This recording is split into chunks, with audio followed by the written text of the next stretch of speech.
Good morning. My name is Dr. Brenda Combs, and I'm coming to you this morning from beautiful Chandler, Arizona.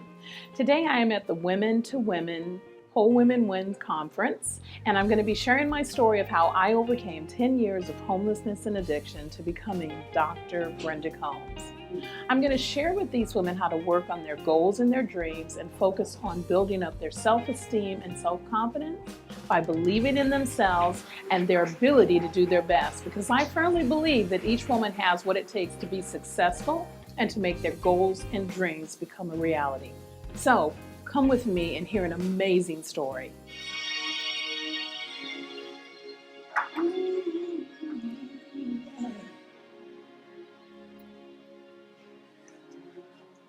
Brenda Combs has become a symbol of inspiration and perseverance to all who meet her.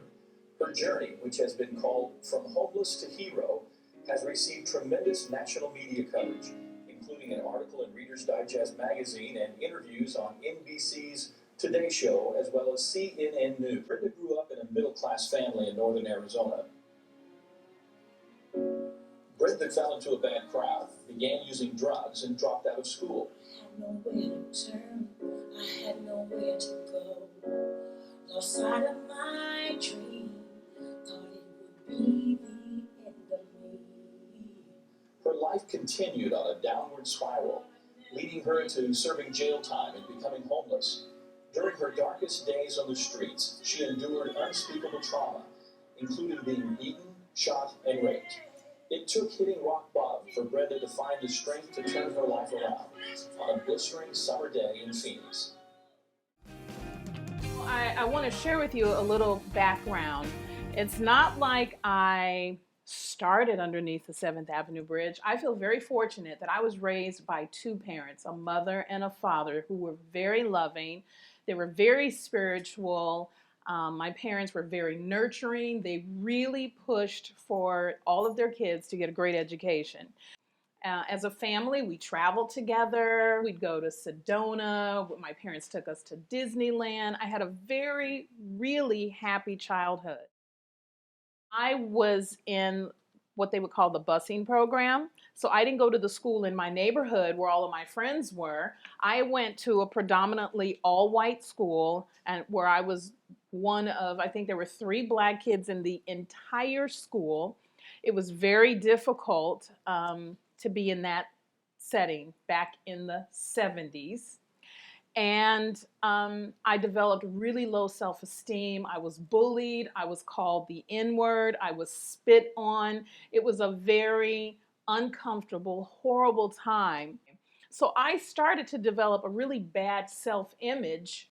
I went through that until finally my parents realized that what I was going through was really abuse. So they finally took me out of that school and put me in the school in my neighborhood. I didn't really fit in that school either. So I felt like a misfit in my own environment. But I made it through school and I was not happy.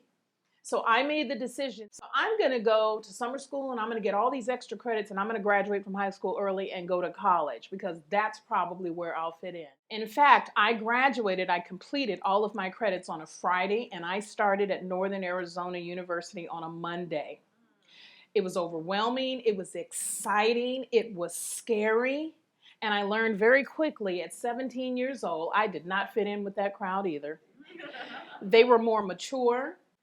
But I did meet some really interesting people. And this group of people, they like to go out every night. They were going to ladies' night, and they were going out on Friday and Saturday and Sunday and Monday and Tuesday. And they seemed to like me. It's so hard to go out and come home at 5 and 6 in the morning and get to an 8 o'clock class. Well, my grades started to slip. Pretty soon, school wasn't important. I was in every dance contest you could think of. I was hanging out at the bars, hanging out with the girls, shopping, shoplifting, shopping, and found myself getting in trouble. So, of course, I dropped out of school. I got a job, got an apartment, got a car, and was just going through life. Finally got a boyfriend, and I came home from work one day, And my boyfriend and another friend were in the back room and they were smoking something in this little glass pipe. I'd never seen it before, never heard of it. I didn't know what cocaine was. I didn't know what crack was. I didn't know what heroin was. I didn't know what crystal meth was, ice, glass. I didn't know what any of those things are. I'm kind of proficient in them now because of my life experience, but I didn't know back then. I was a baby. And they said, "Here, try it." And I did. Of course I was going to try it because I had no self-confidence and no self-worth about myself. So I tried cocaine for the first time. And I can tell you, I was immediately addicted. So I went from occasionally smoking weed, snorting cocaine, smoking crack to becoming a full-fledged drug addict. I was not beyond anything. Beer runs, shoplifting, breaking and entering, selling drugs, doing hustling, whatever it took. I was not beyond willing to do whatever it took to get high. And I wound up underneath the 7th Avenue Bridge. And months seemed like hours.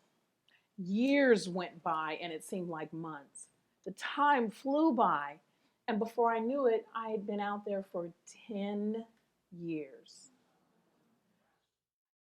But it is so interesting how God chose me for a role that I never could have dreamed about. I did 13 different rehabs, and they didn't work. And they didn't work because I wasn't ready for them to work. Nothing against the program, it was me. But it's interesting, in that time frame of being homeless for 10 years, I was shot in a drive-by shooting. It took me a year to learn how to walk again. That was clearly God saying, "Brenda, this is not the right choice, not the right place for you." But I didn't listen. Then I got stabbed with a broken beer bottle. I was raped several times. I was burned with cigarettes, these burn marks on my arm, because I took drugs from the dope dealer, knowing I had no money to pay him back. But because I was high at the time, I thought, well, I'll just figure something out. Yeah, nothing got figured out. Beaten, overdosed, poisoned, kicked out of a car driving down the road.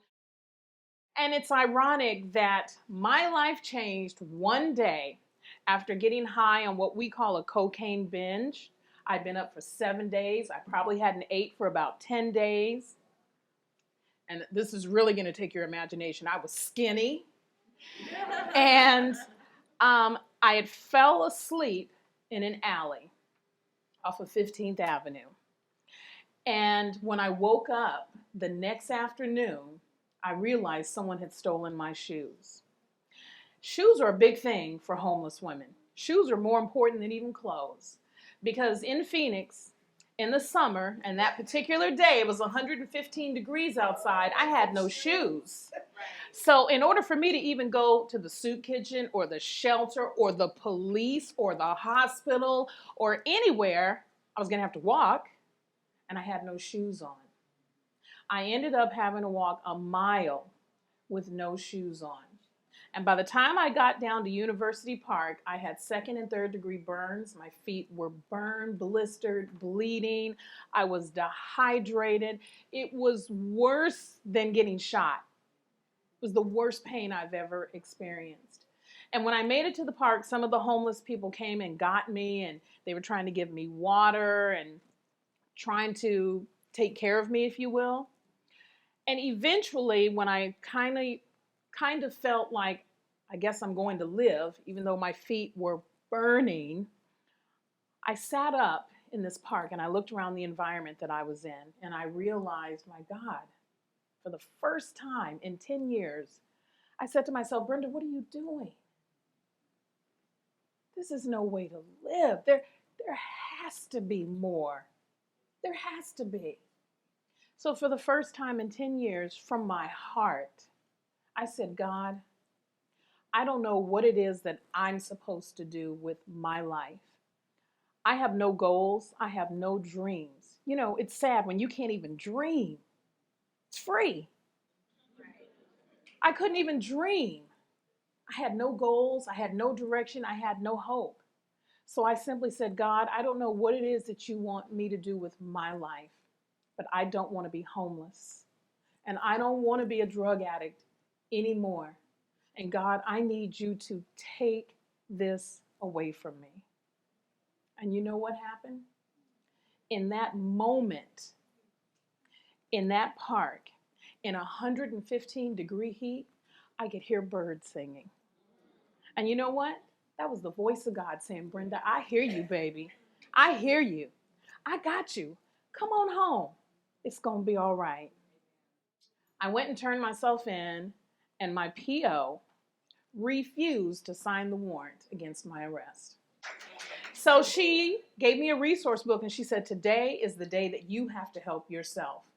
So I opened the book. I literally put my finger down, and we dialed the number, and I said, hey, my name is Brenda Combs. I'm homeless. I'm a drug addict. I have no money, no ID. I don't even have shoes on my feet, but I want to get help.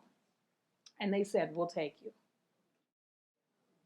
That was my last day of being a homeless drug addict. That was 17 years ago.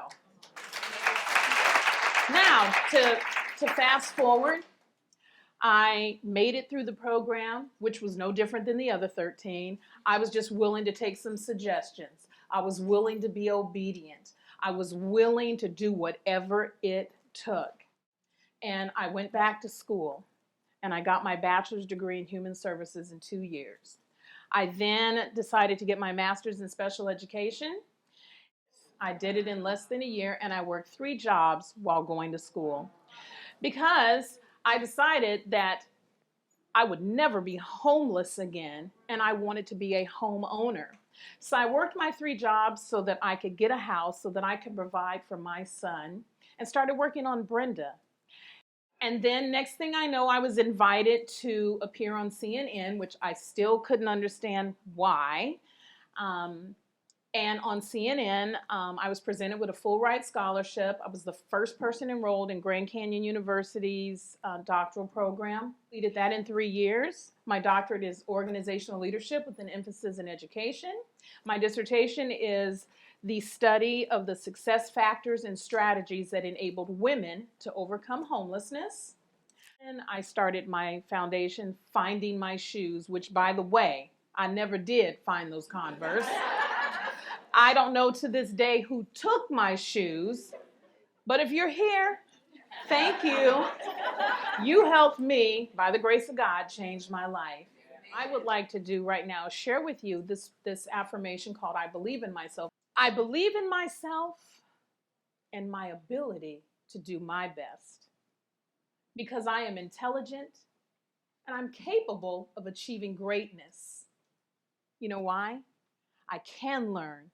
I will learn. I must learn. Today, I will think, I will listen, and I will reason. Today, I will make the best choices, and my life will be a reflection of those choices. Today, I will read, I will write, I will learn to work with, love, and value others. I won't give up because to give up would be easy. And it is easy to give up, but I won't because I am too smart to waste today. Life is too precious to do this any other way. So for today, just for today, I'm going to make the right choice and I'm going to do the right thing even when no one is watching. I love you, ladies. Believe in yourself and your ability to do your best. God bless.